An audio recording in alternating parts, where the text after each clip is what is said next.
Hello, welcome back to Planet 40k. We've got another bite-sized video for you today. This time we're going to be looking at one of the named overlords within the Necron Codex. So we're going to be talking about Anrakyr the Traveller, and he's going to be costing us £17 in the UK or $29 in the US. Now that's quite expensive in terms of dollars, but I guess GW just doesn't keep up with the exchange rates. Now I just personally would proxy one of my overlord models as Anrakyr the Traveller. There's no need to spend that additional money. You've probably got lots of different overlords laying around, so yeah, I'd just proxy one of those.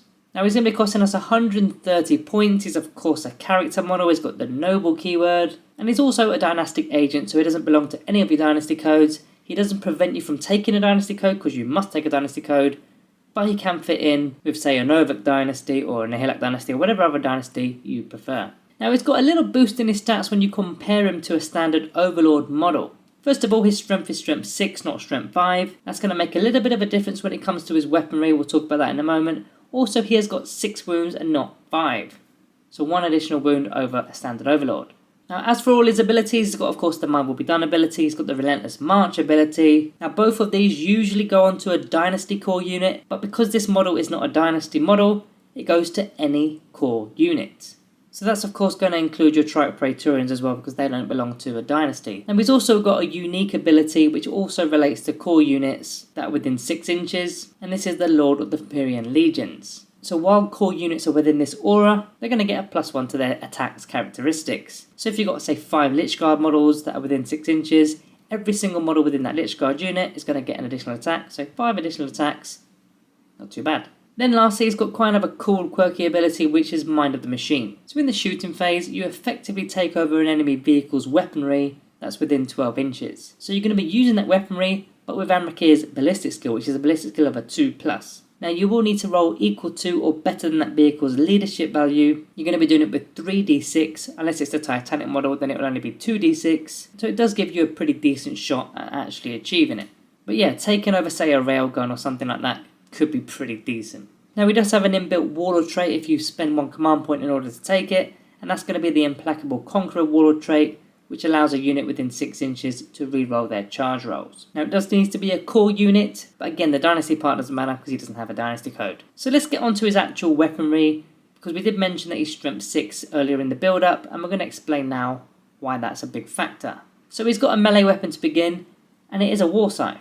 And as you know, war scythes are just strength +2. Normally the overlords have strength 5, so +2 to that makes strength 7. So you're likely wounded on a 3+, unless it's something bigger, 4+, maybe even a 5+. You haven't quite hit that magic number of strength 8 just yet.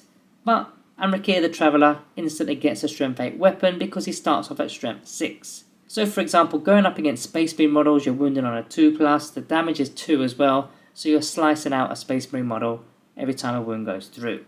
Don't forget as well it's -4 AP on top of that. Okay, it does go down to -3 because of Armour of Contempt, but that's still pretty decent. And then he comes with a ranged weapon, which is kind of like a bonus weapon really, because he's already got the war scythe, but he's bringing the Tachyon arrow on top of that. Now you can't upgrade this to the Infinity Arrow because it's a named character, but that Tachyon arrow, think of it as a free upgrade. You've got the entire range of the board, Assault 1, Strength 12, -5 AP, and the damage is D6. Now if you can pop, say, an Apothecary, a Pain Boy, one of those kind of models that don't have an invuln save, that would be really good. If you can't, shoot it at a vehicle, shoot it at a monster, try and minimise something, maybe even a Rhino in fact. If a Chaos Rhino is tumbling into the no man's land, yeah, take a shot at this and then finish it off with the rest of your army. Synergy wise, I've kind of already mentioned them, but the Lich Guard are probably the best unit to synergise with Anrakyr the Traveller. And for quite a number of reasons. The first one is they've got the Bodyguard ability, so they're going to be guarding nobles with the Lookout Sir ability, even with 1 single model, they don't need to have 3 of them. Anrakyr is also giving them a +1 to their hit rolls because of Mine Will Be Done, a +1 to their movement because of the Relentless March aura, a +1 to their attacks because of the Empyrean Legions, potentially a rerollable charge roll if you do take the Warlord trait, Implacable Conqueror. And then the Lich Guard have their own unique stratagem, which is an extra attack when near a noble model. Why do they choose to do fireworks while I'm recording?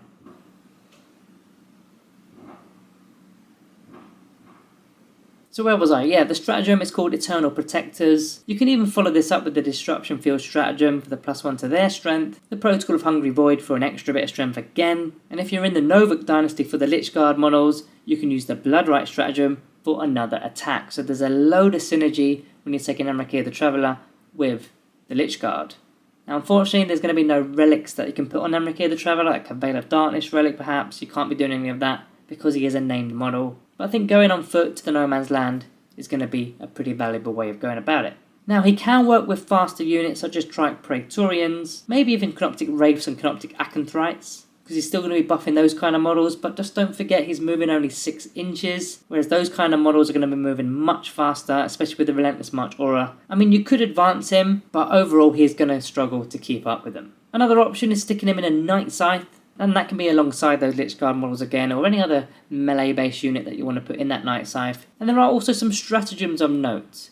The first one is the Techno-Oracular Targeting, used with the Tachyon Arrow, so that you automatically wound. It's 1 command point. You're likely wounded on a 2+ or a 3+, but if you really want this one to go through, just spend the CP and auto wound.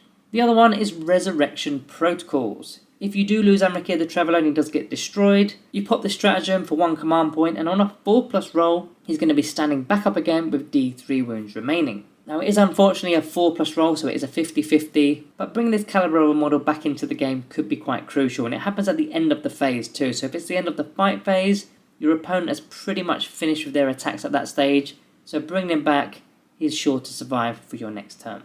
Now before getting into the summary, I just wanted to mention a couple of command protocols that may be beneficial when combined with Anrakyr the Traveller. The first one, we kind of mentioned it already, the Protocol of Hungry Void, a +1 to the strength on the charge, or if he was charged or heroically intervened. He's already at strength 8, you can put him to strength 9, so going up against toughness 8, you're actually wounded on a 3+. Only need to use it when you're going up against toughness 8, because if it's toughness 7 or less, you're already on a 3+ anyway, maybe even a 2+ at that point. But yeah, Hungry Void is an option. And the other one is Protocol of Conquering Tyrant. With Directive 1, you're adding 3 inches to all of his aura abilities, so that's the Relentless March aura and the Pyrian Legion's aura, but it also adds 3 inches to his My Will Be Done ability as well on top of that. So that's something else to think about if you want to extend his ability range. Now to summarise Anrakyr the Traveller, if you are planning to take an Overlord on foot and not a command barge, then I would definitely consider taking him. Okay, he is 40 points more than a standard Overlord, but you do get strength 6 and 6 wounds as opposed to strength 5 and 5 wounds. You're also getting that War Scythe inbuilt, you're also getting the Tachyon Arrow inbuilt, and those unique abilities on top of that, the Pyrian Legions and the Mind of the Machine. They're kind of cool. All that for just 40 points I don't think is too bad. Don't forget he's also able to buff the Trike Praetorians if you wanted to go down that avenue. Again, they may be a little bit too quick for him, but maybe that's your playstyle. In game, he's pretty much a pre-built Overlord. Now if you wanted to take a Resurrection Orb, or a Veil of Darkness, or any of those other kind of relics, then yeah, go for a standard Overlord or go for a Catacomb Command Barge. But if this is the kind of build you want your Overlord to be, you may as well take Anrakyr the Traveller over a standard Overlord in my opinion. But yeah, take him with the Lich Guard, I think that's the best way to use him. Now as for the Planet 40k rating today, I'm going to go quite high with this one. I'm going to go with a Planet 40k rating of 4 stars.